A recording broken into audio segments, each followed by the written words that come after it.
Assalamualaikum warahmatullahi wabarakatuh.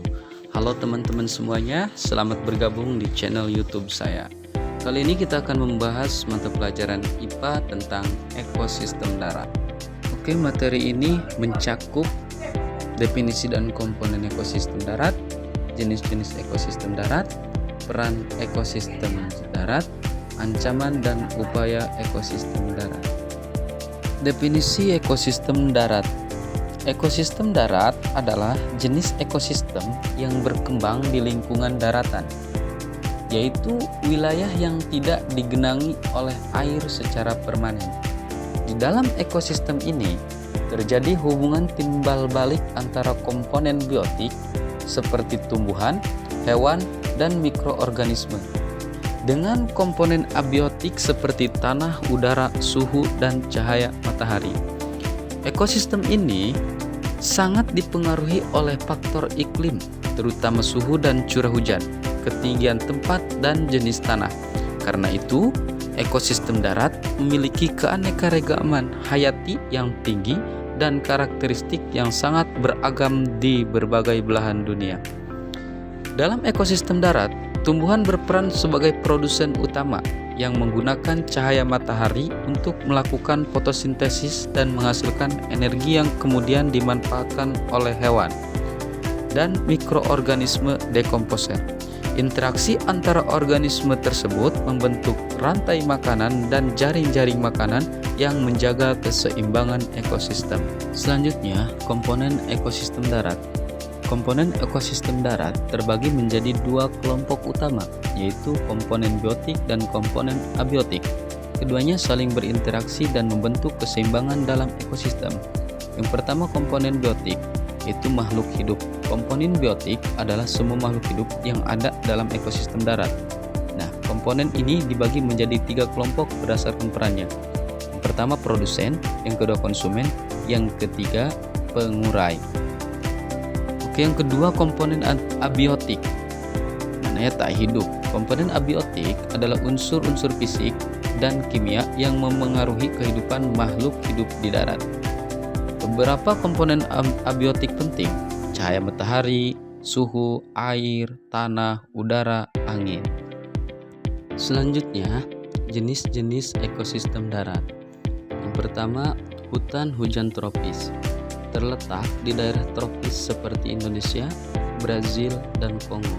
Adapun ciri-ciri hutan hujan tropis: curah hujan tinggi sepanjang tahun, suhu hangat dan stabil, keanekaragaman hayati sangat tinggi. Contoh flora dan fauna: pohon tinggi, rotan, anggrek, burung cendrawasih, harimau, monyet. Yang kedua, hutan gugur. Terdapat di wilayah beriklim sedang, 4 musim seperti Eropa, Amerika Utara, dan Asia Timur. Ciri-ciri: pohon menggugurkan daun saat musim gugur. Suhu bervariasi tiap musim. Contoh flora dan fauna: pohon mape, oak, rusa, beruang, tupai. Yang ketiga, padang rumput atau stepa, paire, savana. Terbagi menjadi dua. Yang pertama, padang rumput stepa dan praire. Terdapat di daerah beriklim sedang seperti Asia Tengah dan Amerika Utara. Dominasi rumput, sedikit pohon. Yang kedua, savana ditemukan di daerah tropis seperti Afrika dan Indonesia bagian timur. NTT, campuran antara rumput dan pohon tersebar. Contoh fauna: zebra, singa, jerapah, gajah, kerbau. Selanjutnya ada peran ekosistem darat. Ekosistem darat berperan sebagai: yang pertama, sumber oksigen, yang kedua, penyedia makanan, yang ketiga, habitat makhluk hidup. Selanjutnya ada ancaman ekosistem darat. Artinya, ancaman terhadap ekosistem darat merupakan permasalahan serius yang dapat mengganggu keseimbangan alam dan kelangsungan hidup makhluk hidup, termasuk manusia. Berikut adalah beberapa ancaman utama terhadap ekosistem darat. Yang pertama, deforestasi. Deforestasi ini adalah penebangan hutan. Bisa berdampak mengurangi keanekaragaman hayati, menyebabkan erosi tanah, mengganggu siklus air, dan mempercepat perubahan iklim. Contoh penebangan hutan hujan tropis untuk pembukaan lahan pertanian atau perkebunan kelapa sawit. Yang kedua adalah perubahan iklim global. Penyebab peningkatan gas rumah kaca akibat pembakaran bahan bakar fosil berdampak perubahan cuaca ekstrim, kekeringan banjir, dan migrasi spesies. Yang ketiga ada pencemaran lingkungan. Jenis pencemaran tanah, limbah industri plastik, pencemaran udara, emisi kendaraan dan industri bisa berdampak menurunkan kualitas tanah dan air, membahayakan makhluk hidup, dan merusak rantai makanan. Yang keempat, perburuan dan perdagangan satwa liar bisa berdampak menyebabkan kepunahan spesies, mengganggu rantai makanan, dan menurunkan keanekaragaman hayat. Selanjutnya, upaya pelestarian. Berikut adalah upaya pelestarian ekosistem darat yang dapat dilakukan oleh individu, masyarakat, dan pemerintah untuk menjaga keseimbangan alam dan mencegah kerusakan lingkungan. Yang pertama ada reboisasi dan penghijauan. Reboisasi artinya menanam kembali pohon di hutan yang gundul. Ataupun penghijauan, menanam tanaman di lingkungan sekitar sekolah, rumah, atau kota.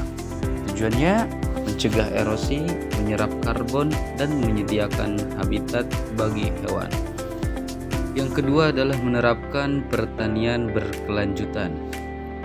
Ada teknik pertanian organik, polikultur, menambah lebih dari satu jenis tanaman, mengurangi pestisida kimia. Tujuannya menjaga kesuburan tanah dan ekosistem mikro. Yang ketiga, meningkatkan kesadaran masyarakat.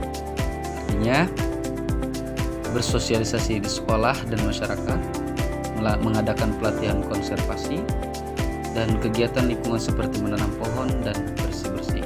Tujuannya meningkatkan kepedulian dan partisipasi aktif terhadap warga masyarakat.